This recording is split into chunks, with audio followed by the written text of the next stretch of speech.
जननीं शारदां देवीं रामकृष्णं जगद्गुरुं पादपद्मे त्वयोषित्वा प्रणमामि मुहुर्मुहुः।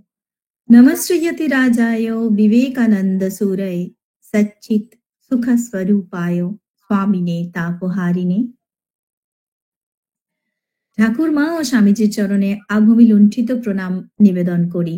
শারদায় নারী জাগরণ এই যে একটি সম্পূর্ণ মহিলা সংগঠিত সংস্থা, যাতে মাকে কেন্দ্র করে বিভিন্ন সেবামূলক কাজ এবং আধ্যাত্মিক বিকাশের বিভিন্ন প্রয়াস করা হয়, যার মধ্যে একটি অঙ্গ এই অনলাইন ক্লাস, যাতে দিব্যত্রয়ী সংক্রান্ত বিভিন্ন বিষয় নিয়ে আমরা আলোকিত হই।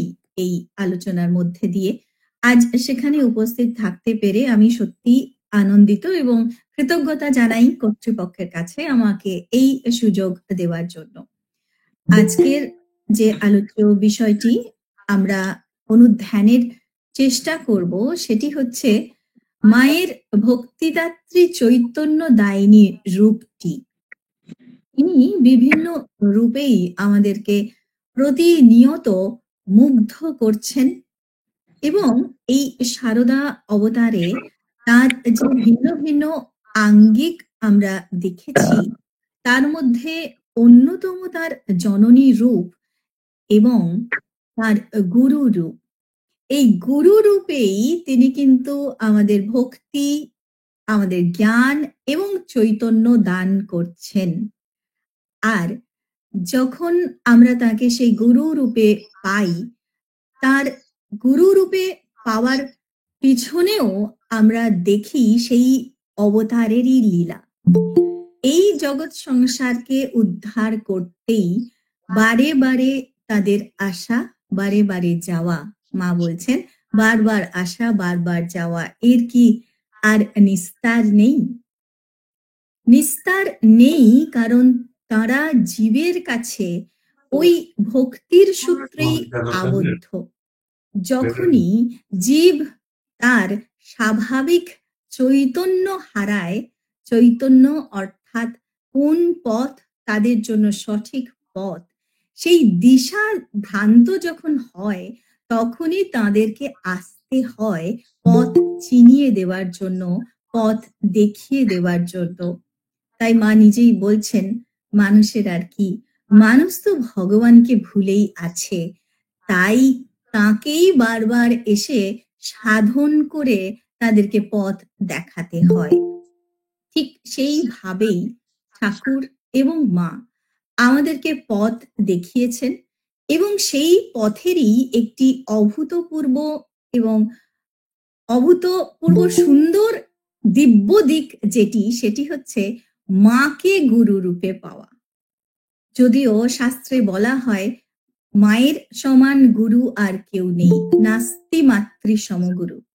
আর সেই মা যখন সত্য সত্যই দীক্ষাদাত্রী জননী হয়ে আসেন এবং সেই জননী সাধারণ জননী নন, জগৎ জননী মানবী বেশে, তখন সত্যি সত্যি জীব চৈতন্য, ভক্তি, মুক্তি প্রাপ্ত হয় একত্রে।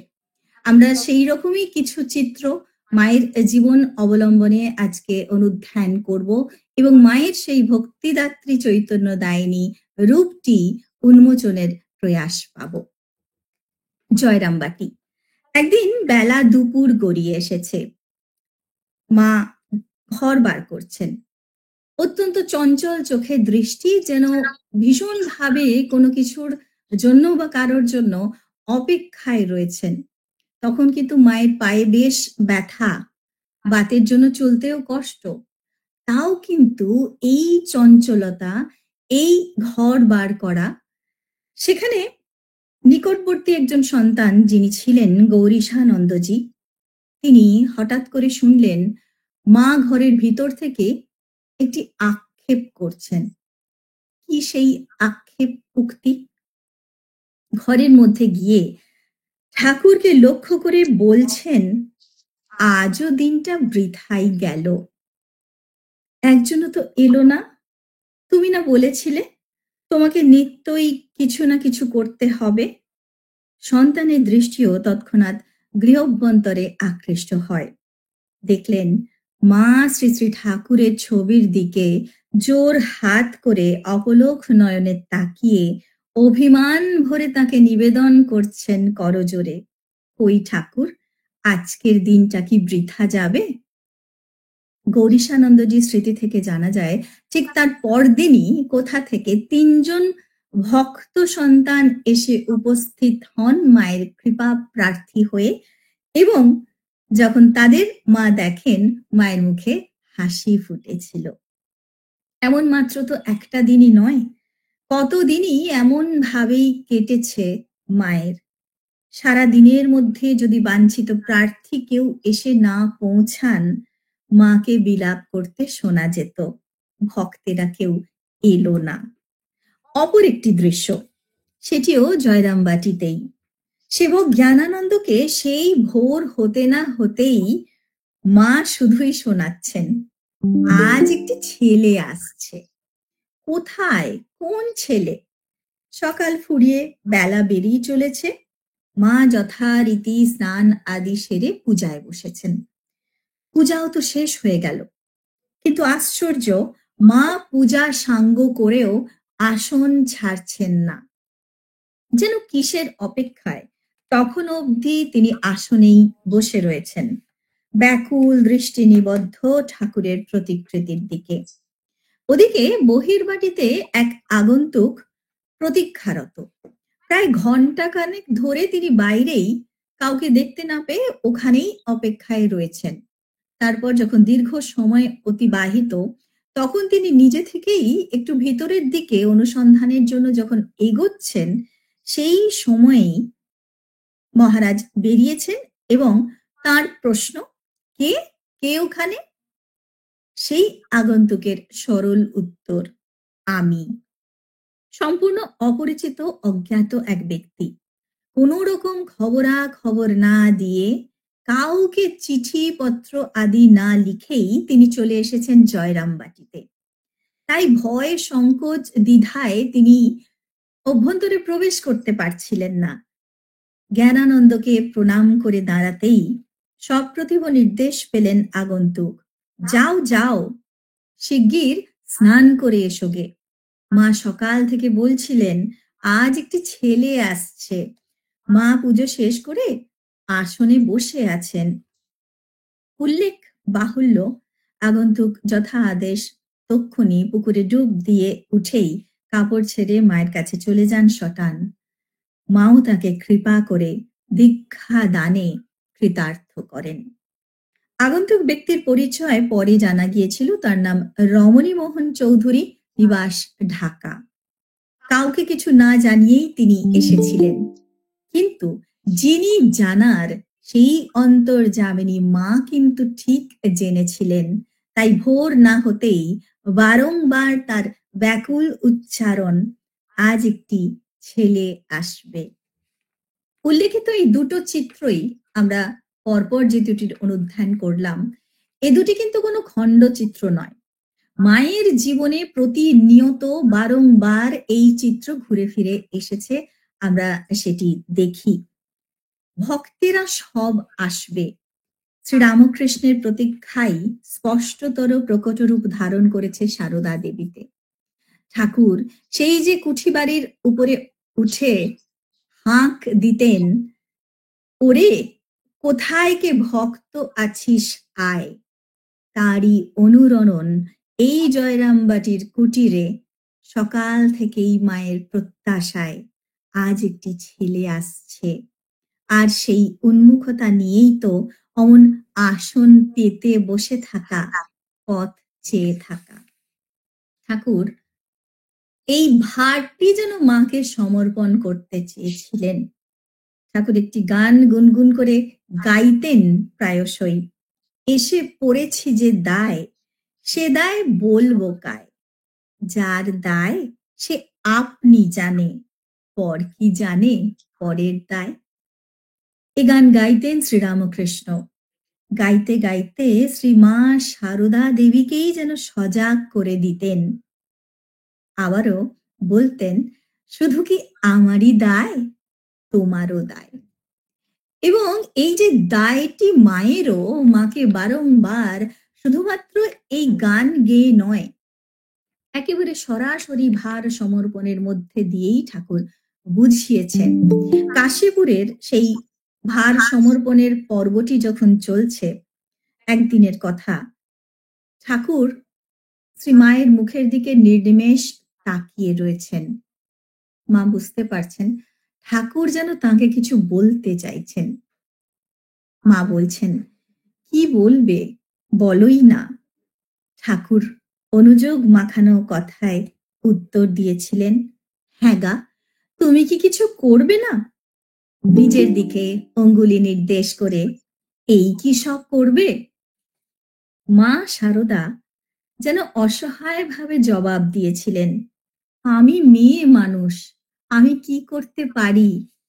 শ্রীরামকৃষ্ণ তৎক্ষণাৎ বলে উঠেছিলেন, না না, তোমাকে অনেক কিছু করতে হবে। আবারও অপর একটি দিনের দৃশ্য। তখনই ওই কাশীপুর উদ্যান ভবনেই সিঁড়ি থেকে পড়ে গিয়ে মায়ের পায়ে চোট লেগেছিল। সিঁড়ি ওঠা বারণ হয়ে গিয়েছিল, তাই দিন তিনেক তাকে ঠাকুরের সেবা থেকে নিরত থাকতে হয়েছিল। এই বিরত থাকা, যিনি সদা সর্বদা ঠাকুরের সেবাই ব্রত ধারণ করে রয়েছেন, তার পক্ষে বিরাট কষ্টের। তাই মা কোনো মতে ওই ব্যথা পা নিয়েই ঠাকুরের খাবার নিয়ে সিঁড়ি বেয়ে উঠে এলেন। উঠেই তিনি দেখছেন ঠাকুর যেন অন্যমনস্ক হয়ে রয়েছেন। মা ডাকলেন, এখন খাবে যে, ওঠো। ঠাকুর মায়ের দিকে ফিরে তাকালেন, যেন দূর দেশ আগত। মাকে উদ্দেশ্য করে বলেছিলেন, দেখো, কলকাতার লোকগুলো অন্ধকারে পোকার মতো কিলবিল করছে, তুমি তাদের দেখো। মা তাতে সংকুচিতা হয়ে জবাব দিয়েছিলেন, আমি মেয়ে মানুষ, তা কি করে হবে? ঠাকুর তখন নিজের দিকে আঙুল দেখিয়ে জোর দিয়ে বলেন, এ আর কি করেছে, তোমাকে এর অনেক বেশি করতে হবে। মা তথাপি সেই সময় ঠাকুরকে খাওয়ানোর জন্য একটু আপত্তির সুর তুলেই বললেন, সে যখন হবে তখন হবে, তুমি এখন খাও তো। ঠাকুর সেই সময় উঠে আহার গ্রহণ করলেন, কিন্তু ভার সমর্পণ যেন ওইভাবেই করলেন মায়ের কাছে। কলকাতার লোকগুলো পোকার মতো কিলবিল করছে। কলকাতা প্রতীক মাত্র, বস্তুত গোটা জগৎকে চৈতন্য দানের ভারী অর্পণ করেছিলেন ঠাকুর মায়ের কাছে। শ্রীরামকৃষ্ণের উল্লেখিত এই উক্তিতে সেটি প্রকাশিত। বলা বাহুল্য, অন্ধকারে কিলবিল করার দোতনা হচ্ছে অজ্ঞান অন্ধকারে আচ্ছন্ন থাকা। তুমি তাদের দেখো। এই নির্দেশে অজ্ঞান আচ্ছন্ন জীবকে অবাধে জ্ঞান আলোক বিতরণের অনুজ্ঞাই ঠাকুর দিলেন মাকে। অর্থাৎ তিনি শ্রী শারদার জ্ঞানদা গুরুমূর্তি খানিকেই প্রতিষ্ঠার ভবিষ্যৎ সূচনা করে দিলেন এই ঘটনায়। শ্রীযুক্তা গোলাপ মাকেও ঠাকুর বলেছেন, ও শারদা, সরস্বতী জ্ঞান দিতে এসেছে। রূপ থাকলে পাছে অশুদ্ধ মনে দেখে লোকের অকল্যাণ হয়, তাই এবার রূপ ঢেকে এসেছে। জানা যায় ঠাকুরের ভাগিনীয় হৃদয়কেও এমন কথা বলেছেন ঠাকুর, ওরে, ওর নাম শারদা ও সরস্বতী। অন্ধকারে পোকার মতো কিলবিল করছে মানুষ। জীব দক্ষ অসহিষ্ণু শ্রীরামকৃষ্ণ তাদেরই জন্য নিযুক্ত করে গিয়েছেন শ্রীমা শারদা দেবীকে। বলেছিলেন, তুমি তাদের দেখো। বাস্তবিক পক্ষে এ কথার দ্বারা তিনি মা শারদাকে লোকগুরুর আসনেই সংস্থাপনা করেছিলেন, জাগ্রতা করেছিলেন মা শারদার চৈতন্যদায়িনী জ্ঞান ভক্তিদাত্রী মূর্তিটিকে। গুরু শিষ্যকে ব্রহ্মাত্মৈক জ্ঞান অর্থাৎ জীব স্বরূপতই ব্রহ্ম, এই জ্ঞানালোক প্রদানের দ্বারা তার অজ্ঞান অন্ধকারকে বিনষ্ট করে। আমরা অজ্ঞান কতক্ষণ? যতক্ষণ আমরা নিজেদেরকে সেই ব্রহ্ম বলে না জানি। সেই ব্রহ্মই সর্বত্র প্রকাশিত, সর্বত্র ব্যাপ্ত এবং সেই কীট পরমাণু থেকে বাকি জগতের যা কিছু প্রকাশিত সবেতেই সেই তিনি। ঠাকুর বলছেন কথামৃতে খুব সুন্দর করে, "जो राम दशरथ का बेटा वही राम घट घट में लेटा।" প্রত্যেক জীবে জীবে তার অধিষ্ঠান। এই প্রত্যেক জীবে জীবে যে তার অধিষ্ঠান, সেটি আমাদেরকে চিনিয়ে দেওয়ার জন্য, সেই চৈতন্যটি প্রদান করবার জন্যই, সেই আত্মজ্ঞানটি, সেই ব্রহ্মজ্ঞানটি দেওয়ার জন্যেই গুরু আমাদের সহায়ক রূপে আসেন। আর এই জ্ঞানালোক প্রদানের দ্বারাই এই শিষ্যের অজ্ঞান অন্ধকারকে বিনষ্ট করেন। শ্রী শ্রী গুরু গীতা মুখে মহর্ষি সুত সেই গুরুর মহিমাকেই পুনঃ পুনঃ জানিয়েছেন আমাদের। যেমন, গুকারশ্চ অন্ধকারঃ স্যাদৃক্কারস্তেজ উচ্যতে অজ্ঞান ধ্বংসকং ব্রহ্ম গুরুরেব ন সংশয়ঃ। গুরু শব্দের গু অংশটি অজ্ঞান অন্ধকারের বাচক, আর রু অংশটি হচ্ছে তার ধ্বংসক তেজ। গুরুই হলেন অজ্ঞান নাশক চৈতন্য, ব্রহ্ম। এ বিষয়ে সন্দেহের অবকাশ নেই। তাই জগৎ জননী গুরু রূপে চৈতন্য দায়িনী হয়ে স্বয়ং এলেন এই চৈতন্য দান করতে, এই ব্রহ্মজ্ঞান প্রদান করতে। তার চৈতন্য দায়িনী রূপটিতে আমরা সেটিই দেখব। দক্ষিণেশ্বরে একদিন বিজয়কৃষ্ণ গোস্বামী ঠাকুরকে জিজ্ঞাসা করেছিলেন, "মহাশয়, ব্রাহ্ম সমাজে যে উপদেশ আদি হয়, তাতে কি লোকের পরিত্রাণ হয় না?" শুনে ঠাকুর উত্তর দিয়েছিলেন, "মানুষের কি সাধ্য অপরকে সংসার বন্ধন থেকে মুক্ত করে?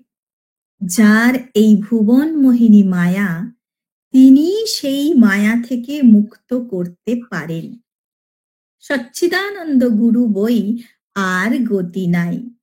যারা ঈশ্বর লাভ করে নাই, তার আদেশ পায় নাই, যারা ঈশ্বরের শক্তিতে শক্তিমান হয় নাই, তাদের কি সাধ্য জীবের ভববন্ধন মোচন করে?" এই কথাটির মধ্যে দিয়েই ঠাকুর যেন বুঝিয়ে দিচ্ছেন এবং বারে বারে সুস্পষ্ট আকারে ব্যক্ত করছেন, সচ্চিদানন্দই গুরু, এবং যিনি বন্ধনে আবদ্ধ করেন সেই মহামায়া, তিনিই কিন্তু বন্ধন ছেদন করতে পারেন। যখন তিনি ইচ্ছা করেন, তিনি কৃপা করেন, তখনই তার কৃপায় জীব সেই বন্ধনকে বন্ধন বলে চিনতে পারে এবং তার থেকে মুক্তির জন্য আকুলভাবে প্রার্থনা করে, এবং তার যখন কৃপা হয়, সেই প্রার্থনা তিনি মঞ্জুর করেন এবং তাকে ভববন্ধন থেকে মুক্ত করেন। জয়রামবাটিরই একদিনের ঘটনা। একটি গরু তার বাছুরের থেকে একটু দূরে রাখা। তো গরুটি ভোর না হতেই বেশ চিৎকার করছে, বন্ধন মোচনের জন্য চিৎকার করছে, আর্ত সেই চিৎকার। মায়ের কানে যখন সেটি পৌঁছচ্ছে, মা কিন্তু আর স্থির থাকতে পারছেন না। তিনি বলছেন, "যাই বাবা যাই, আমি এক্ষুনি গিয়ে তোকে ছেড়ে দেব।" এবং বাস্তবিকই মুখে শুধু বললেন তাই নয়, তৎক্ষণাৎ সেই প্রায় মাঝরাত্রি, ভোর হয়নি তখনও, মা ছুটে গিয়ে সেই গরুটিকে তার যে গলার বন্ধনটি খুলে দিয়ে তাকে বন্ধন মুক্ত করলেন। সেখানে উপস্থিত এক ভক্ত সন্তান, যিনি এই দৃশ্যটি প্রত্যক্ষ করলেন, তিনি তখন এই দৃশ্যটি দেখে তার স্বগতোক্তি, "এমন ভাবে ডাকলেই তো বন্ধন মুক্ত হওয়া যায়।" যিনি বন্ধনে ফেলেন, সেই মহামায়া রূপে আমাদের মায়ার জালে তিনি আবর্তিত করতে থাকেন, মোহগর্তে আমাদেরকে নিপতিত করে মায়াবর্তে তিনি ঘোরাতে থাকেন। তিনি যদি ইচ্ছা করেন, তার যদি কৃপা হয়, তাহলে তিনি আবার সেই বন্ধন থেকে আমাদেরকে মুক্তি দেবেন। মানব মনের সকল প্রকার অজ্ঞান মলিনতা দূর করেন। তাই প্রকৃত অর্থেই শ্রীরামকৃষ্ণ মূর্তিমান গুরু শক্তি। শ্রী শ্রী গুরু মহারাজ অভিধায় জগৎ বন্দিত। প্রতিদিন আরতির শেষে শ্রী গুরু মহারাজ জি কি জয় বলে আমরা তাঁরই জয়গান করি, সেই বিশ্বগুরুর, সেই জগৎ গুরুর। আমরা জানি শ্রী সারদা দেবী হচ্ছেন সেই শ্রীরামকৃষ্ণেরই শক্তি। তিনি স্বয়ং একথা বহুবার ঘোষণা করে জানিয়েছেন, ও আমার শক্তি। দেবী সারদার সম্মুখের স্বীকৃতিও এখানে স্মরণীয়। সেই কোঠারে বারান্দায় তিনি বসে আছেন, একটু অন্যমনস্ক হয়ে, আর নিজের মন থেকেই যেন একটা স্বগতোক্তির মতো ভেসে আসছে মায়ের কণ্ঠ থেকে, বারবার আশা, এর কি শেষ নেই?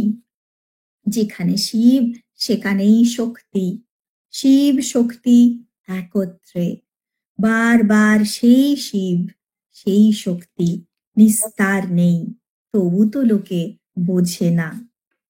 তন্ত্রে আছে শিব পার্বতীর সংলাপ, ঠিক যেন শ্রীরামকৃষ্ণ সারদা বার্তা, দুটির মধ্যে এমনই মিল আমরা পাব।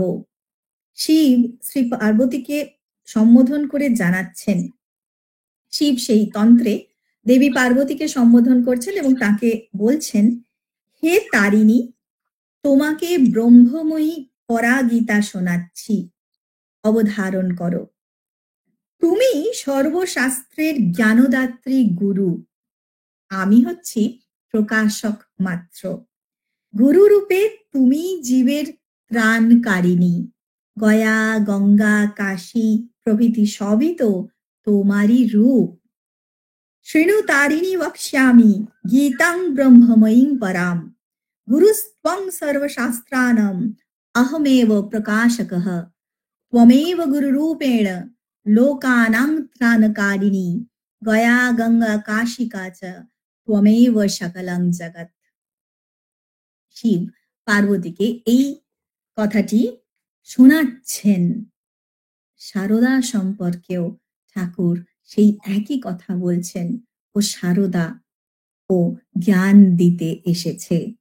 জ্ঞানদা মোক্ষদা, তিনি জ্ঞানময়ী, জ্ঞানদাত্রী। ঠাকুর তার পরিচয় জ্ঞাপিত করছেন, ও সরস্বতী জ্ঞান দিতে এসেছে। তার এই করুণা বিগলিত গুরুমূর্তি দর্শন করেই জ্ঞান তাপস অভেদানন্দ তাকে স্তুতি করেছেন, লজ্জাপটাবৃতে নিত্যা শারদে জ্ঞানদায়ীকে। তার জ্ঞানদায়িনী আচার্য রূপকে স্মরণ করেই অভেদানন্দজি প্রণতি নিবেদন করেছেন, তাং শারদাং ভক্তি বিজ্ঞান দাত্রীম দয়া স্বরূপাম প্রণমামি নিত্যম। তাকে বলা হচ্ছে তিনি জ্ঞানদায়ীকে, শারদে জ্ঞানদায়ীকে, এবং ভক্তি বিজ্ঞান দাত্রী, আমাদের ভক্তি তিনি দান করেন, এবং বিজ্ঞান বিশেষ জ্ঞান অর্থাৎ সেই জ্ঞান চৈতন্য তিনি আমাদের দান করেন। প্রকৃত অর্থে গুরু মহামায়া। অবিদ্যারূপে যেমন তিনি এই সংসার বন্ধনের কারণ, বিদ্যারূপিণী গুরু হয়ে সেই সংসার বন্ধন মোচনকারিণী। একটু আগেই আমরা যেটি বলছিলাম যে মহামায়াই আমাদের সেই মোহগর্তে নিপতিত করেন, আবার যখন তিনি খুশি হন তখনই তিনি আমাদেরকে মুক্তিও দান করেন। আমরা সংকল্পবদ্ধ হয়েছি পরমা প্রকৃতি দেবী সারদার গুরু ভাবের মূর্তি চিত্রণে, কিন্তু তার যে স্নেহঘন জননীর রূপ আমাদের সমগ্র প্রকাশকে ছাপিয়ে বারবার তা কিন্তু ফুটে উঠবে। সাধারণ মানুষ গুরুর যে স্বভাব, সাধারণ মানুষ গুরুর যে ব্যবহার, বিধি বিধান রীতিনীতির বহুল ব্যতিক্রম এখানে চোখে পড়বে তো বটেই, নব নব জিজ্ঞাসারও উদয় হবে মনে। সাধারণ গুরু শিষ্যের যে পরম্পরা, যেভাবে দীক্ষা দানের পদ্ধতি, যেভাবে বিধি নিয়ম মেনে সমস্তটুকু আমরা দেখব, মায়ের ক্ষেত্রে মা যখন দীক্ষা শিক্ষা দিচ্ছেন পরবর্তী ক্ষেত্রে অনেক সময়ই সেখানে কোনো বিধি নিয়ম কিছুই সাধারণ গুরু শিষ্যের মধ্যে যেগুলো অবশ্য পালনীয় সেগুলোর একেবারে ব্যতিক্রম। সেই সময়েতেই আমাদের মনে বহু রকম প্রশ্ন জাগবে। সেই প্রশ্নগুলি এই রকম। নব নব জিজ্ঞাসার উদয় হবে মনে। জাগতিক গুরু শিষ্য সম্বন্ধের অনেক ঊর্ধ্বে অবস্থানকারিণী কে ইনি? ইনি কি মানবী না দেবী? গুরু না জননী? বিজ্ঞান দীপাঙ্কুরী মোক্ষদায়িনী শারদা, নাকি জীব দুঃখ কাতরা স্নেহ পাগলিনী ঘনীভূতা অখিল মাতৃশক্তি? অথবা তিনি এক আধারে গুরু ও মাতা, গুরু মাতা। অধিকার শ্রী অক্ষয় সেন তাই কি স্তুতি করছেন তাকে ওইভাবে? জয় জয় গুরু মাতা জগত জননী রামকৃষ্ণ ভক্তিদাত্রী চৈতন্য দায়িনী। গুরু রূপে মাতা, মাতা রূপে গুরু, একত্রে গুরু মাতা রূপে আমাদেরকে সেই জ্ঞান, ভক্তি এবং চৈতন্য দান করছেন। তাই পুথিকার যখন তার স্তুতি করছেন তাতে তিনি লিখছেন, জয় জয় গুরু মাতা জগত জননী রামকৃষ্ণ ভক্তিদাত্রী চৈতন্য দায়িনী, চৈতন্য দায়িনী। তাই সঠিক তাৎপর্য অর্থেই চক্ষুর উন্মিলনকারিণী অজ্ঞান তিমিরান্ধনাশিনী গুরু তিনি। এই চৈতন্য দানের অর্থই হলো আমাদেরকে প্রকৃত অর্থে সেই জ্ঞান চেতনা দান করা। গুরু যেটি করেন আমাদের অজ্ঞান তিমির নাশ করে জ্ঞান চক্ষুর উন্মিলন, গুরু স্তোত্রে আমরা যেটি পাই, সেই চক্ষুর উন্মিলনকারিণী অজ্ঞান তিমিরান্ধনাশিনী গুরুই হচ্ছেন শ্রী শ্রী মা, যিনি আমাদের চৈতন্য দায়িনী। রামকৃষ্ণ ভক্তিদাত্রী শারদা, মূর্তিধারী রামকৃষ্ণ ভক্তি, রামকৃষ্ণ ভাব প্রবাহিনী গঙ্গা যেন। ঠাকুর আছেন, ঠাকুর আছেন, ঠাকুর আছেন। গুরুরূপিণী শারদাও অনুক্ষণ এই দেশনাকে ত্রিসত্য প্রদান করেছেন। স্বামী প্রেমেশানন্দজি বলেছেন, তিনি একবার কলকাতায় উদ্বোধনে মাকে একটি আবেদন করেছিলেন, মা, ঠাকুরের কত ভক্ত আছে, সকলে তো আসতে পারে না, তুমি আশীর্বাদ করো মা। মা তার উত্তরে ৩ বার ত্রিসত্যের আকারে এই আশ্বাস বাণী শুনিয়েছিলেন মহারাজকে, বাবা, ঠাকুর আছেন, ঠাকুর আছেন, ঠাকুর আছেন। যিনি জ্ঞানদায়িনী তিনিই গুরু। জ্ঞানদানী তার সগুণ, তাই তিনি গুরু। মানুষের জন্য মুক্তির দ্বার উদ্ঘাটন করতেই শ্রীমৎ রামকৃষ্ণ পরমহংসদেব পুনরায় সেই দেবী সরস্বতীর আনুষ্ঠানিক অর্চনা দ্বারা তাকে পুনঃপ্রতিষ্ঠা করেছিলেন দক্ষিণেশ্বর দেবায়তনের সেই প্রকোষ্ঠ মধ্যে।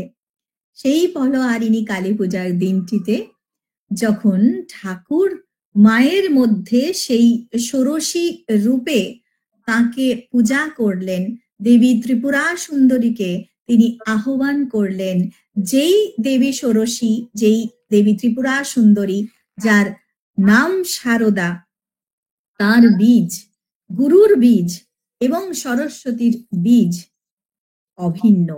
ওই দেবী শারদা, ত্রিপুরা সুন্দরী, শ্রীবিদ্যা এবং ষোড়শীরও সেই একই বীজ।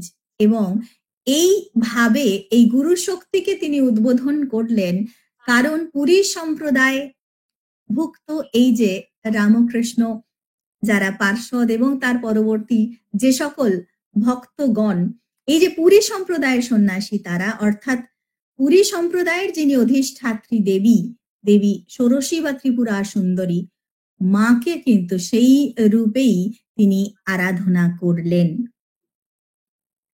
তুমি যোগেনকে মন্ত্র দাও। এবার মায়ের যে গুরু রূপ সেটি প্রকাশ্যে প্রকাশিত হচ্ছে প্রথম, তার আনুষ্ঠানিক প্রকাশ আমরা বলবো, সেটি কিন্তু ঠাকুরের দেহ রক্ষার পর। ঠাকুর তখন স্থূল শরীরে নেই। তিনি মাকে পরপর একবার নয়, দুবার নয়, ৩ বার তিনি দেখা দিলেন এবং সেই সঙ্গে নির্দেশ, "তুমি যোগেনকে এই মন্ত্র দাও।" ঘটনাটির কাল শ্রীরামকৃষ্ণের স্থূল শরীরের অদর্শনের পরে। বিরহ কাতরা মা তখন বৃন্দাবনবাসিনী। ১ম ২-৩ দিন ঠাকুরের আদেশকে মা তেমন গুরুত্ব দেননি। শুধু শুনে গিয়েছেন। ৩য় দিনেও যখন একই আদেশ এলো, "তুমি যোগেনকে এই মন্ত্র দাও", মা কিন্তু তখন অত্যন্ত বিহ্বল হয়ে অস্থির স্বরে ঠাকুরকে মিনতি জানালেন, "আমি তার সঙ্গে কথা পর্যন্ত কই না। কি করে মন্ত্র দিই?" ঠাকুর বললেন, "তুমি মেয়ে যোগেনকে অর্থাৎ যোগিন মাকে বলো সে থাকবে।" আরো জানিয়েও দিলেন যে কি মন্ত্র তাকে দিতে হবে। যোগিন মাকে দিয়ে যোগেন মহারাজকে ডাকালেন শ্রী শ্রী মা এবং ডাকিয়ে তাকে জিজ্ঞাসা করলেন যে ঠাকুর কি তাকে কখনো মন্ত্র দীক্ষা আনুষ্ঠানিকভাবে দেননি? তাহলে সে কি জপ করে? তাতে যা উত্তর দিলেন মহারাজ, তিনি সসংকোচে মাতৃসকাশে নিবেদন করলেন, "না মা, বিশেষ কোনো ইষ্টমন্ত্র ঠাকুর আমায় দেন নাই। আমি নিজের রুচিমতো একটি নাম জপ করি।"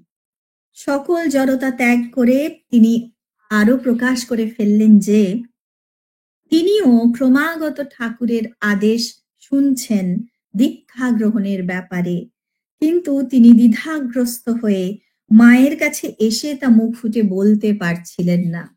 অর্থাৎ এদিকে যেরকম তিনি মাকে বারবার বলছেন যোগেনকে এই মন্ত্র দাও, যোগীন মহারাজও ঠিক একই রকম ভাবে আদেশ প্রাপ্ত হচ্ছেন যে মায়ের কাছে তার দীক্ষা হবে। তিনি সংকোচের জন্য সেটি মায়ের কাছে এসে বলতে পারেননি। এরপর সেই বৃন্দাবনেই মায়ের সেই গুরু ভাবের সূচনা পর্ব। একদিন ঠাকুরের পূজার পরে মা যেন এক আবেশের মধ্যে, এত উচ্চ সেই আবেশ ছিল, তার কণ্ঠ এত উচ্চ নাদে উঠে গিয়েছিল, সেই অবস্থাতেই যোগেন মহারাজকে তিনি ডাকলেন, তার সামনের আসনে বসিয়ে তাকে দীক্ষা দান করলেন এবং দীক্ষা দান কালে এত জোরে সেই মন্ত্র উচ্চারণ করেছিলেন মা যে পাশের ঘরে কাছাকাছি ছিলেন যোগেন মা, তিনি পর্যন্ত সেই মন্ত্র শুনতে পেয়েছিলেন। শ্রীরামকৃষ্ণ পার্ষদ ঈশ্বর কোটি পুরুষ স্বামী যোগানন্দই গুরুমূর্তি শ্রী শ্রী সারদা দেবীর সর্বপ্রথম মন্ত্র শিষ্য আনুষ্ঠানিকভাবে। আনুষ্ঠানিকভাবে কথাটি আমরা বলছি এই কারণেই যে এই ঠাকুর তিনি তার এই অখিল জীবের মোক্ষ জ্ঞানদাত্রী গুরুর আসনে মাকে সুঅধিষ্ঠিত করে গেছেন তিনি তার শরীর থাকতেই।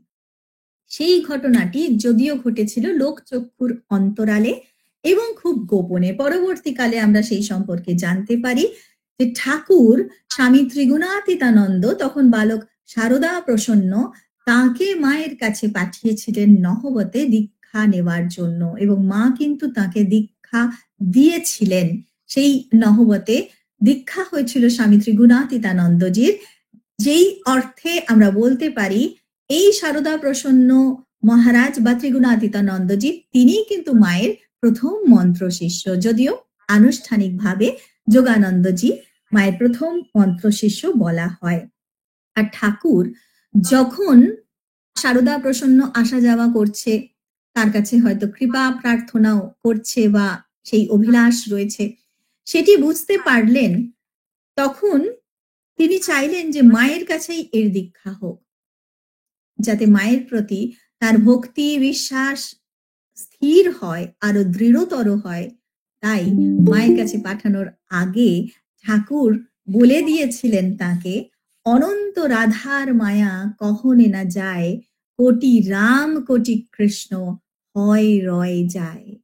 অর্থাৎ অবতার, তার থেকেও অবতারের যিনি শক্তি, যার থেকে এই অবতার শক্তি কাজ করছে, অবতার যুগে যুগে কাজ করছে, সেই শক্তিকে আশ্রয় করেই, সেই শক্তিই হচ্ছেন শ্রী শ্রী মা। তার লীলা অনন্ত, তার মায়া অনন্ত। সেই রাধার মায়াকে আশ্রয় করেই কিন্তু মায়াধীশ হচ্ছেন, এই মায়ার অভ্যন্তরে পড়ছেন। ঈশ্বরকে বলা হয় তিনি মায়াধীশ, তিনি মায়াধীন নয়। কিন্তু যখন তিনি অবতার গ্রহণ করেন, তিনিও যেন এই মায়ার অধীনে পড়েন, মায়ার এলাকায়। সেই মায়াই হচ্ছেন সেই অনন্ত মায়া, যার তিনি শ্রী রাধিকা, এবং শ্রী রাধিকাই এই অবতারে, বর্তমান অবতারে শ্রী শারদা রূপে অবতীর্ণা। এটি স্পষ্টতই বলে দিলেন ঠাকুর শারদা প্রসন্ন মহারাজকে বা ত্রিগুণাতীতানন্দজিকে, এবং তখনই তার কিন্তু এই দীক্ষা হয়েছিল। তবে একথাও সত্য যে স্বামী যোগানন্দই মাত্র নন, শ্রীরামকৃষ্ণের অন্তরঙ্গ পরিকর গণের মধ্যে আরো অনেকেই আছেন যারা শ্রী মা শারদা দেবীর কাছ থেকে মন্ত্র প্রাপ্ত হয়ে কৃতকৃতার্থ। অনুমিত হয় স্বামী অবেদানন্দ কোনো সময় শ্রী শ্রী মায়ের কাছ থেকে কিছু পেয়ে থাকবেন। আমার জীবন কথা গ্রন্থে স্বামী অবেদানন্দ স্বয়ং লিখছেন, শ্রীমার স্তোত্র রচনা করিয়া আমি ওই সময় শ্রীমাকে শুনাইয়াছিলাম, এবং শ্রীমা শুনিয়া আনন্দে আশীর্বাদ করিয়া বলিয়াছিলেন, তোমার মুখে সরস্বতী বসুক। সেই সময় আমি শ্রীমার হস্ত হইতে জপের মালাও পাইয়াছিলাম, এবং এই সময়ে অবেদানন্দজি কিন্তু এই দর্শনও করেছিলেন মাকে, যখন তার সেই বিখ্যাত স্তোত্রটি প্রকৃতিং পরমাং তিনি শোনাচ্ছেন। প্রথমত মাকে গিয়ে বলছেন, মা একটি স্তোত্র আপনাকে শোনাতে চাই। মা বলছেন, কি স্তোত্র? মহারাজ বলছেন, আপনার একটি স্তোত্র। মা বলছেন, আমার আবার কি স্তোত্র? মহারাজ যখন বলা শুরু করলেন, ধীরে ধীরে মা ভাব গম্ভীর হচ্ছেন। তারপর যখন রামকৃষ্ণগত প্রাণা তন্নাম শ্রবণ প্রিয়া এই অংশে এলেন, তখন দেখছেন মায়ের দু চোখ দিয়ে বাড়ি ধারা ঝরছে। তারপর তার পরবর্তী অংশে যখন মহারাজ উচ্চারণ করছেন তদ্ভাব রঞ্জিতাকারাম, তখন সত্য সত্যই তিনি দেখছেন যেন সেখানে মা আর নেই, ঠাকুর বসে রয়েছেন। অর্থাৎ সত্যি সত্যি শ্রী মা ঠাকুরের ভাবে এতটি ভাবিত হয়েছেন যে তিনি যেন সেই ভাবময় শ্রীরামকৃষ্ণ হয়ে উঠেছেন। শ্রীরামকৃষ্ণ, শ্রীমা শারদা দুটি ভিন্ন দেহের প্রকাশ, কিন্তু সেই একই শক্তি, একই গুরু শক্তি। এটি যেন বুঝিয়ে দিলেন এই দর্শন দানের মধ্যে দিয়ে। এবং তারপরেই মহারাজ বলছেন, তিনি তাকে অবশ্যই এই আশীর্বাদও করেছিলেন, তোমার মুখে সরস্বতী বসুক। এবং সেই সময় তিনি জপের মালা রুদ্রাক্ষের পেয়েছিলেন মায়ের কাছ থেকেই। স্বামী বিজ্ঞানানন্দ তার নিজের একটি উপলব্ধি সম্পর্কে একাধিকবার ব্যক্ত করেছেন। তিনি লিখেছেন, তখনও মাকে দেখিনি, দেখতে গিয়েছি। মা উপরে রয়েছেন, আমি নিচের তলায় বসে। আমার হৃদপদ্ম ফুটে উঠল। এই উক্তি কি যথেষ্ট নয় যে শ্রীমা শারদার অলৌকিক গুরুশক্তির কিরণ জাল স্বামী বিজ্ঞানানন্দকে স্পর্শ করেছিল? দর্শনও হয়নি তখন, কিন্তু মায়ের ওই শক্তি প্রভাবেই তার হৃদপদ্মটি প্রস্ফুটিত হলো। মহারাজ এই কথা বহুবার ব্যক্ত করেছেন। শ্রীরামকৃষ্ণ পার্শ্বদগণের মতো বিশিষ্ট বিবেকানন্দ পরিকরগণের মধ্যেও বেশ কয়েকজন ছিলেন মায়ের কাছে মন্ত্র দীক্ষা প্রাপ্ত, যথা বিরজানন্দ, বিমলানন্দ, প্রকাশানন্দ, বোধানন্দ, আত্মানন্দ প্রমুখ বরিষ্ঠ সন্ন্যাসীগণ। তত্ত্বত শ্রীরামকৃষ্ণ, শারদা দেবী এবং স্বামী বিবেকানন্দ এক ও অভিন্ন। ঐশ্বরিক স্বরূপে তারা অভেদ। যেরকম একটি ত্রিশূল, তার তিনটি ফলা, কিন্তু সেই ত্রিশূলটি একই। আমরা তিনটি ফলাকে ভিন্ন ভিন্ন ভাবে প্রকাশ হতে দেখছি, কিন্তু শক্তি একই ত্রিশূলের। এই দিব্যত্রয়ীও সেই একই শক্তির প্রকাশ। আমরা বাহ্যত তাদের ভিন্ন দেখি, কিন্তু স্বরূপত তারা এক।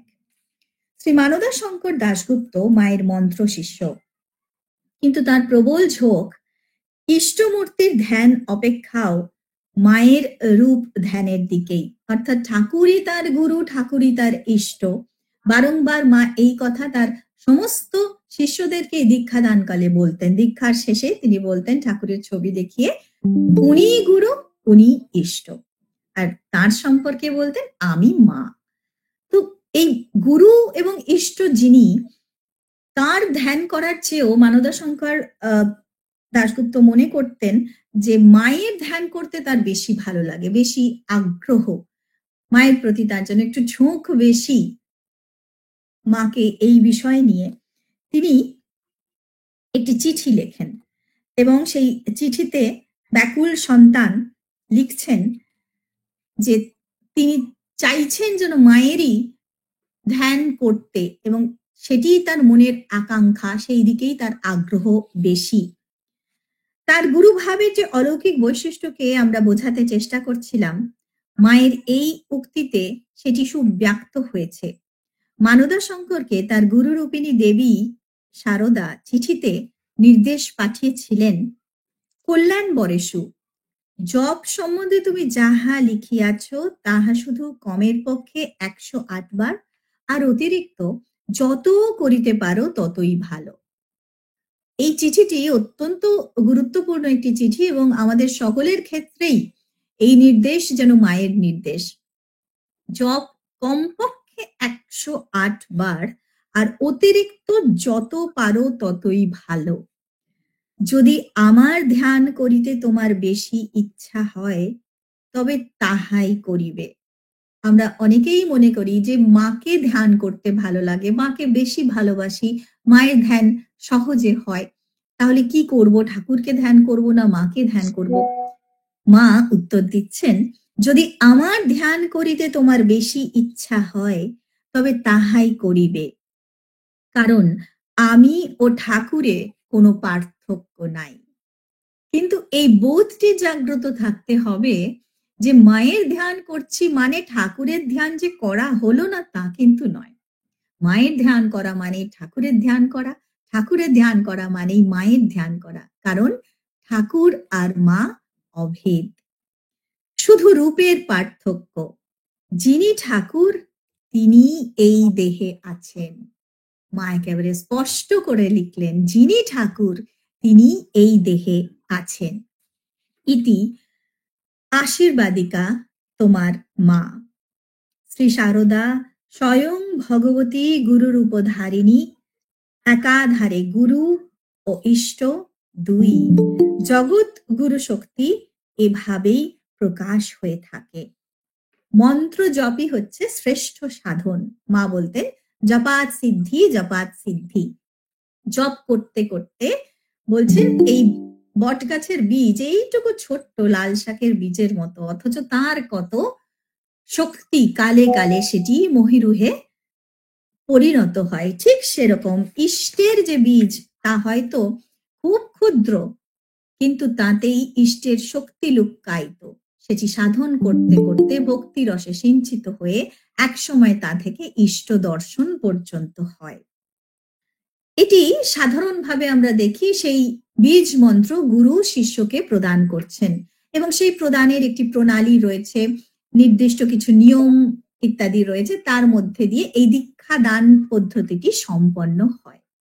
কিন্তু যখন জগৎগুরু এই দীক্ষা গুরু হয়ে আসেন, সেক্ষেত্রে কিন্তু এই তথাকথিত নিয়মের ব্যত্যয় হতে আমরা দেখি বহুবার, বহু ক্ষেত্রে।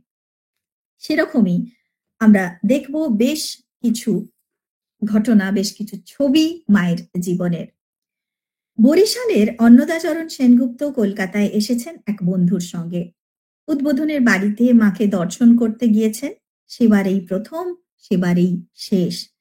মুখ ফুটে মাকে কিছু জানাননি তিনি। মাও তাকে এক বর্ণও কিছু বলেননি। অথচ দেওয়া নেওয়ার সব ব্যাপারই সংসিদ্ধ হয়ে গিয়েছিল ওই ক্ষণিকের একটি মৌন প্রণাম নিবেদন আর সুপ্রসন্ন নয়নপাতের মাধ্যমেই। অন্নদাচরণের নিজের কথা, ঠাকুরের যেসব কথা পড়িয়াছিলাম তাহার মধ্যে একটি মাত্র কথা গিরিশবাবুর বকলমা দেওয়া আমার মনের মতো হইয়াছিল ও প্রাণে গাঁথিয়া গিয়াছিল। মনে হইয়াছিল মার কাছে আমার কেবল ওই বস্তুটি চাহিবার আছে।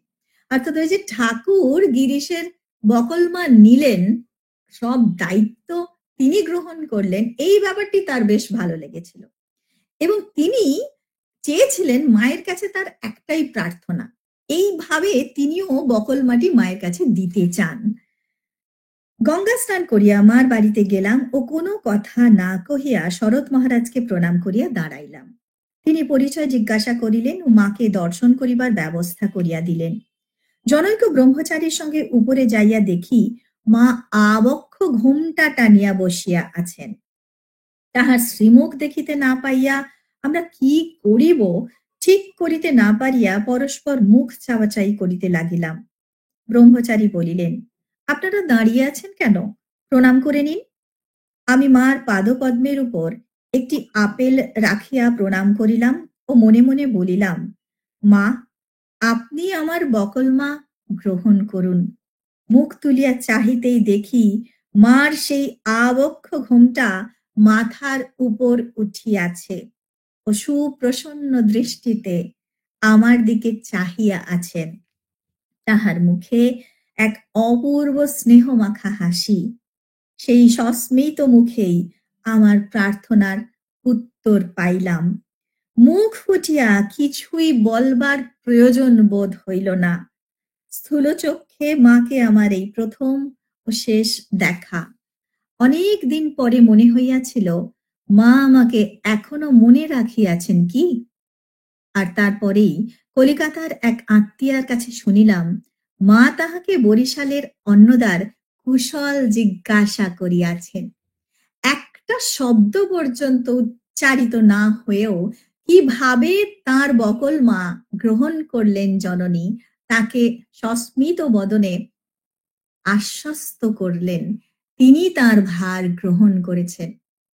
এটি প্রথম আর শেষ দর্শন। তাই অনেকদিন পরে একবার তার মনে হয়েছিল মা কি তাকে মনে রেখেছেন সেই একবার দেখার কথা।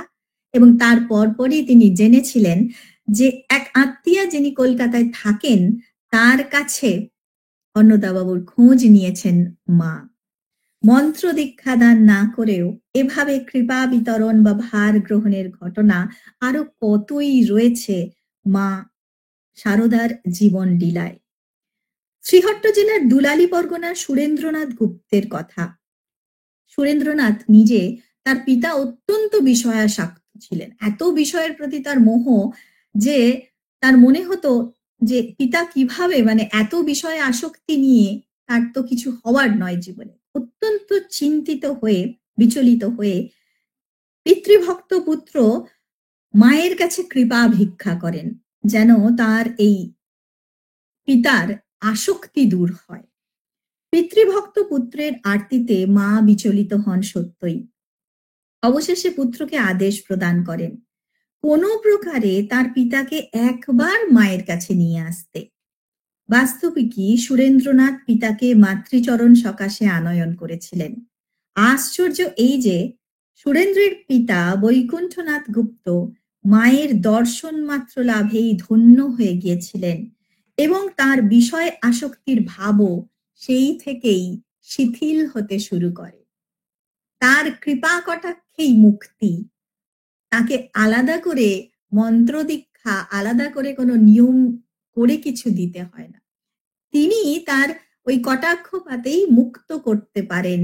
সেই মোহের বন্ধন, বিষয় আসক্তি, মায়ার বন্ধন শিথিল করতে পারেন কেবলমাত্র কৃপানেত্রটুকু দিয়ে চাইতে হবে। শিথিল হতে শুরু করে। আমূল পরিবর্তিত জীবনের শেষ প্রান্তে বৈকুণ্ঠনাথের মুখে প্রায়ই শোনা যেত, মা যদি দেবতা না হন তো দেবতা আর কে? অন্তিমে তিনি মুখে মা মা উচ্চারণ সহ সংসার নাটকের যবনিকা পাঠ করেছিলেন। কি পরিবর্তন! বিষয় ছাড়া তিনি কিচ্ছু বোঝেন না। একবার মাত্র মায়ের যখন চরণ সকাশে এলেন তার মধ্যে সেই ভাবটি শিথিল হতে হতে শেষ জীবনে তার উপলব্ধি, মা যদি দেবতা না হন তাহলে আর দেবতা কে?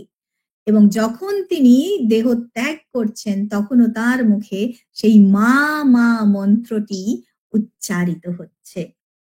মন্ত্র অনুপস্থিত, মন্ত্রদান সূত্র অদৃশ্য, তথাপি মুক্তি প্রদান, ভবসমুদ্র পারের ব্যবস্থা।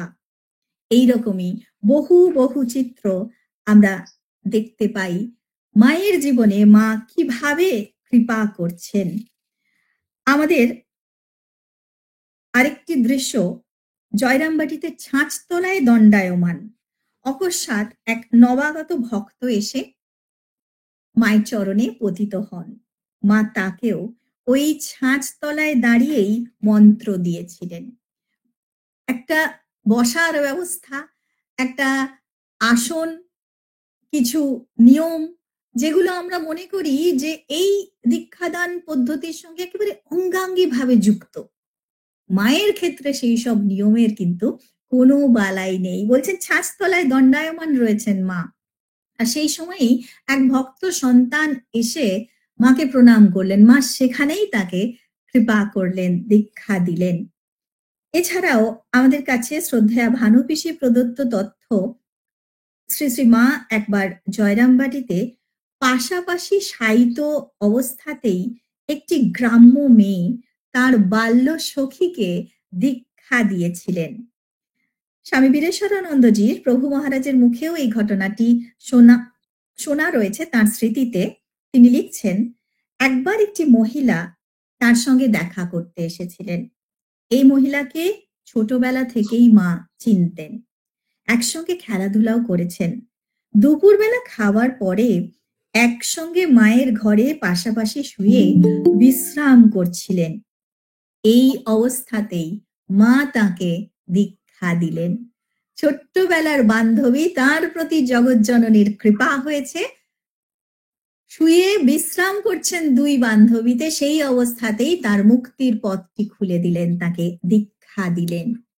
জগৎকে ত্রাণী যার কর্ম, তিনি কোন বিধি নিয়মের অনুসরণ করবেন, তাই তার গুরুশক্তি প্রকটনের ব্যাপারেও এমন সব বৈচিত্র্য সমুজ্জ্বলতা আমাদের দৃষ্টিকে বিস্ময়ে আবিষ্ট করে রাখে, রুদ্ধবাক করে তোলে।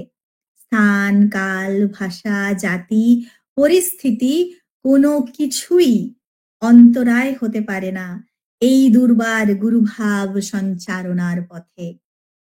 তিনি জগৎকে উদ্ধার করবেন বলেই, জগৎকে ভক্তি চৈতন্য দান করবেন বলেই এই গুরু রূপে বা গুরু মা রূপে আত্মপ্রকাশ করেছেন। এটি আমাদের কাছে সর্বাধিক সৌভাগ্যের এবং আনন্দের। তার সেই গুরুশক্তি এখনো চিরজাগরুক হয়ে আমাদের প্রত্যেককে পথ দেখাচ্ছে এবং অনন্তকাল সেই আলোতেই আমরা পথ দেখব, এই বিশ্বাস রেখে মায়ের চরণে সকলের অশেষ কল্যাণ কামনা করে আজকের মাতৃ অনুধ্যান এখানেই শেষ করছি। ওম শান্তি শান্তি শান্তি। হরি ওম তৎসৎ। শ্রীরামকৃষ্ণ অর্পণমস্তু। দিদি, একটা প্রশ্ন, যে সমস্ত শাস্ত্রের সার কথা তো পড়ছি শরণাগতি, তো আমরা সংসারে থেকে কিভাবে এই শরণাগতি হওয়া যায়? সংসারে থেকে আমার মনে হয় আরো বেশি করে এই শরণাগতির ভাবটা আসে বা আসা উচিত। কারণ প্রথম প্রথম আমরা জীবনের শুরুর দিকে ভাবি যে বোধহয় আমি জীবনটাকে কন্ট্রোল করছি। তারপর দেখবেন একটা পর্যায়ে গিয়ে দেখা যায় যে কন্ট্রোলে আমি নেই। তো এই প্রসঙ্গে আমার একটা খুব সুন্দর ব্যাপার, যেটা আমার ভালো লাগে। আমরা যখন এই বলি আমি অনেক জায়গায় কথাটা, আমরা যখন কোনো মলে যাই দেখি যে রিমোট চালিত যে গাড়িগুলো হয় না বাচ্চাদের, তো বাচ্চাগুলো সেখানে বসে থাকে আর তার স্টিয়ারিংটা হাতে নিয়ে থাকে। অ্যাকচুয়ালি সে ভাবতে থাকে যে সেই ওই গাড়িটার স্টিয়ারিং ধরে এদিক ওদিক সেদিক ঘোরাচ্ছে এবং অনেক সে কায়দা করে এদিক ওদিক করে। তো আমার ওটা দেখতে ভারী মজা লাগে যখন দেখি যে সে বাচ্চাটা তো মনে এত আনন্দ যে সে এত ভালো গাড়ি চালাচ্ছে, খুশির শেষ নেই। আসলে রিমোটটি হাতে নিয়ে দূরে যিনি দাঁড়িয়ে রয়েছেন সেই ভাই পুরো কখন ডান দিক, কখন বাম দিক, কখন সোজা, কখন স্পিড কম বেশি সবটা কন্ট্রোল করছেন। তো এই ভাবনাটা যে আমি চালাচ্ছি বা আমি আমার জীবনকে চালাতে পারি, এটি হচ্ছে ওই বাচ্চাটির ভাবনার মতোই। যখনই আমরা একটু বড় হই এবং এই একটু দূর থেকে জীবনকে দেখি, তখন দেখি আমার জীবন যিনি চালনা করছেন, ওই সুতোটি অন্য কারোর হাতে ধরা রয়েছে বা ওই রিমোটটি অন্য কারোর হাতে ধরা রয়েছে। এবং যিনি সেই রিমোটটি ধরে রয়েছেন, তার জ্ঞান আমার সম্পর্কে, তার চিন্তা, তিনি যা করবেন আমার মঙ্গলের জন্যই করবেন। কারণ তিনি মা রূপে, তিনি গুরু রূপে, তিনি ইষ্ট রূপে তাকে যেভাবেই দেখি না কেন আমার মঙ্গল ছাড়া তিনি কখনো অমঙ্গল চাইবেন না। কখনো এরকমও হয় জীবনে হঠাৎ মনে হয় যে এইটা ঠিক হলো না। মানে আমি যেটা চেয়েছিলাম সেটা হয়তো হলো না। অন্যরকম হলো। সেই মুহূর্তে আমরা বুঝতে পারি না যে সেটি যে আমাদের সঙ্গে হলো না, অন্য রকম হলো, সেই অন্য রকমটাতেই আমাদের মঙ্গল নিহিত ছিল। যেটি তিনি বুঝেছেন, আমরা বুঝিনি। তো ঠাকুর যে বলছেন না যে এই ভাবটি যদি নিয়ে চলতে পারো যে তুমি কর্তা নয়, তিনি কর্তা। আর আমরা শুধুমাত্র তার আন্ডারে রয়েছি, তার যন্ত্রস্বরূপ। এই ভাবটি তো বলা যতটা সহজ, ততটা সহজে জীবনে আসে না। কারণ ওই আমিত্ব থেকেই বড় হয়ে যায় এবং তার ভার এমন বেশি যে যতই আমরা চেষ্টা করি সাবমিসিভ হয়ে থাকবো, যতই আমরা চেষ্টা করি আমি অকর্তা, কখনো না কখনো তিনি মাথাচাড়া দেন। তো সেই জন্যেই ঠাকুর আমাদের আবারও বলছেন, ঠিক আছে আমি তো যাবে না, তো থাক শালা দাস আমি হয়ে।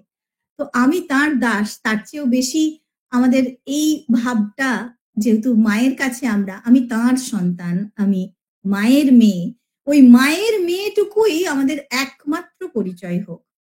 আর তিনি আমাদের জন্য যা করবেন সেটাতেই আমাদের ভালো, এই অচলা বিশ্বাসটুকু যেন তার প্রতি থাকে এবং সেটি আমরা ভাবলেই হবে না, তার জন্যও প্রয়োজন তার কৃপা। তিনি নিজেই বলছেন, বিশ্বাস কি সহজ জিনিস? বিশ্বাস হয়ে গেল তো সব হয়ে গেল। তো সেই বিশ্বাসটুকু যেন তিনিই আমাদের দেন প্রতিনিয়ত সকাল সন্ধে, এর জন্য তার কাছেই প্রার্থনা করতে হবে। তার কৃপা ছাড়া এই পূর্ণ শরণাগতি আসা সম্ভব নয়। খুব সুন্দর করে দিদি বুঝিয়ে দিলেন। খুব ভালো লাগলো দিদি। আর শোনাবে। সেই জন্য আপনি আমি একটু অনুগ্রহ করি যে আপনি সমাপ্তি সঙ্গীত শুনে তারপর আপনি আমাদের কাছ থেকে আজকের মতো বিদায় নেবেন। ঠাকুর মা স্বামীজি শ্রী চরণে আমার আহুল লুণ্ঠিত প্রণাম। দিদি ভাই আপনাকে আমার সশ্রদ্ধ ভক্তিপূর্ণ প্রণাম। উপস্থিত সকলকে আমার প্রণাম। আমি মায়ের একটি গান নিবেদন করছি। শারদামণি জননী গো, এসেছি তোমার পদতলে, দূর করো মাগো কলুষ ক্লান্তি, জ্ঞানের প্রদীপ দাও জেলে। শারদামণি জননী গো, এসেছি তোমার পদতলে, দূর করো মাগো কলুষ ক্লান্তি, জ্ঞানের প্রদীপ দাও জেলে। রাখাল শরৎ লাটুল বলরাম, নরে নরোত্তম, ঠাঁই দিয়েছিলে স্নেহ করুণায়, অন্তরে অনুপম। রাখাল শরৎ লাটু বলরাম, নরে নরোত্তম, ঠাঁই দিয়েছিলে স্নেহ করুণায়, অন্তরে অনুপম। তারি এক ধারে ঠাঁই দিও মোরে, দিও না কো দূরে ঠেলে, তারি এক ধারে ঠাঁই দিও মোরে, দিও না কো দূরে ঠেলে। দূর করো মাগো কলুষ ক্লান্তি, জ্ঞানের প্রদীপ দাও জেলে।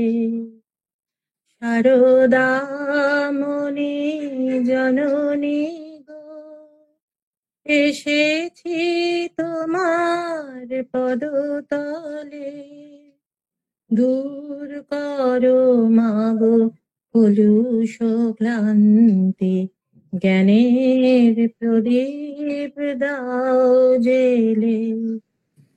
শ্রীরাম কৃষ্ণ সংঘ জননী, নও শুধু মাগো তুমি, তুমি ভগবতী, তোমার চরণ ধুলি যে তীর্থভূমি।